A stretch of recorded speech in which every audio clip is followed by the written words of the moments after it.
Dobrodošli, dragi moji, na kanal Aurorine kuhinje. Danas, kao što možete da vidite, ja stvarno nemam ništa od namirnica, ali vrlo sam ozbiljna kad to kažem. One osnovne namirnice koje ima svaka kuća, ja ću da vam pokažem jedan idealan recept koji možete da pripremite za vašu porodicu. Sigurna sam da ćete da probate ovaj recept što pre, zato ostanite sa mnom u nastavku videa i pogledajte.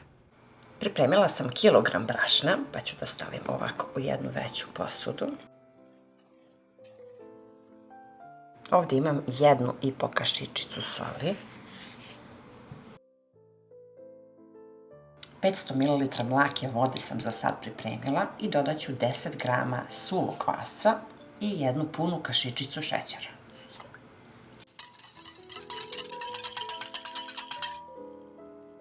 Dodajemo postepeno vodu, kvasac i šećer i mesimo. Ukoliko bude potrebno da sipamo još vode, dodat ću mlaku vodu, pa ću da vam kažem koliko sam tačno vode potrošila. Uglavnom, testo treba da nam bude ređe, onako mekše zamešeno.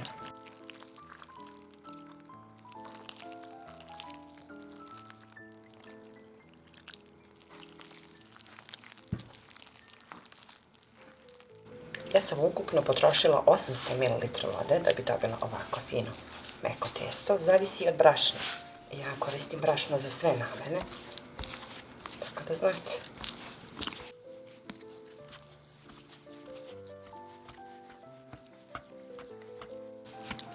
Kad ga ovako lepo umesimo, pokrijemo folijom i čekamo 10 minuta da naraste.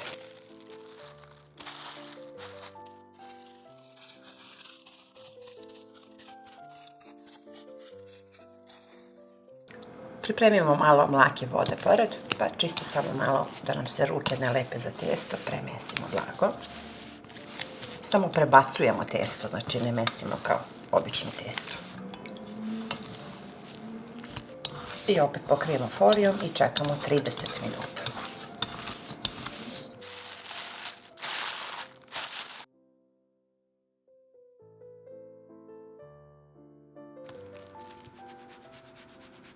Ovdje sam sipala 2 kašike ulja, pa ćemo sad umjesto vode pa malo ulja da stavljamo i da preklapamo ovako testo. Jako je lijepo, vazdušasto, vidjet ćete kad budemo ispekli ima da bude kao duša. Jeste da se malo čeka, ali ako hoćemo da imamo predivan hleb, onda moramo ovaj postupak raditi.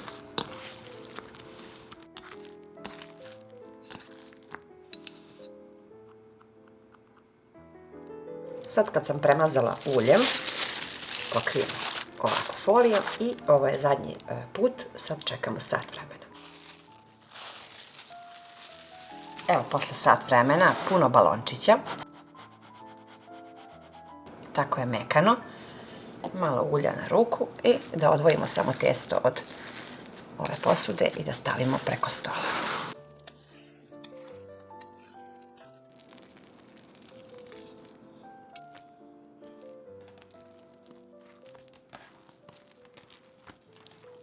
Testo je jako lepo i sad po želji sečemo veličinu koju želimo. Može manje, može veće i oblikujemo blago loptice i stavljamo ih. Čekamo 5 minuta da narastu.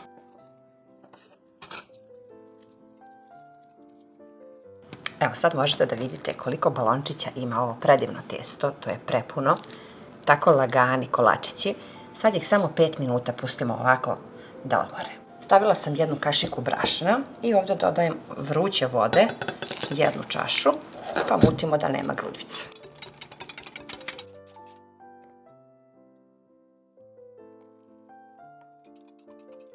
To nam treba za premazivanje ovog testa.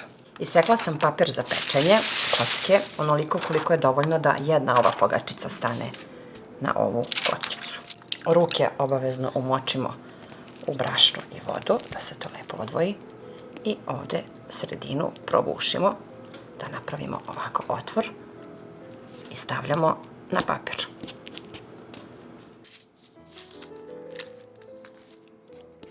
I ovako malo raširite i čekamo malo samo da narastu. Rernu sam uključila na 250 stepeni, znači treba na najjače da se uključi, i pleh sam stavila u rernu da se zagreje. obavezno sad sa ovu tečnost ovako malo pokvasimo ovo testo da dobije još ove balončiće. Čekamo da se rerna zagreje, a onda ćemo da pečemo. Vodite računa, pleh je vreo, znači i okrenemo ga kontra i spustamo papiriće na vreo pleh. I vraćamo u rernu na 250 stepeni 6 do 7 minuta.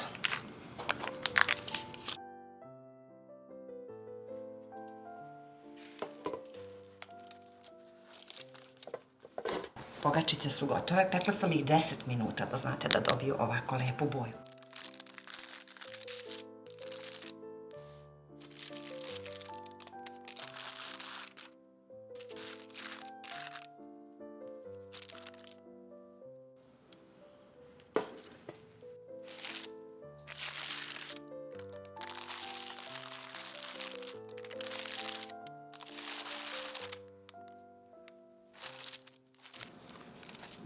Sad su se prohladile, sad možete da čujete kako to lepo šuška i kako je puno vazduha.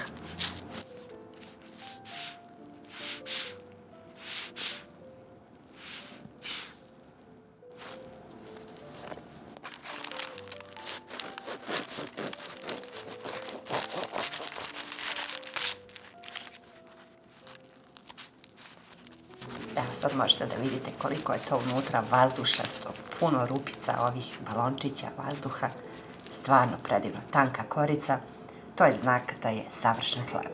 Sigurna sam da ćete da probate po mom receptu, možete i sami da vidite koliko je to divno i koliko je to mekano. Moja deca su oduševljena, kad god imam vremena pripremim za svoju porodicu, verujte mi, mast, aleva paprika ili domaći kajmak, nema ništa slađe. Eto, to bi bilo za danas. Pišite mi u komentarima, sve vas puno pozdravlja vaša Aurora, pa se vidimo uskoro sa nekim novim receptom iz moje kuhinje.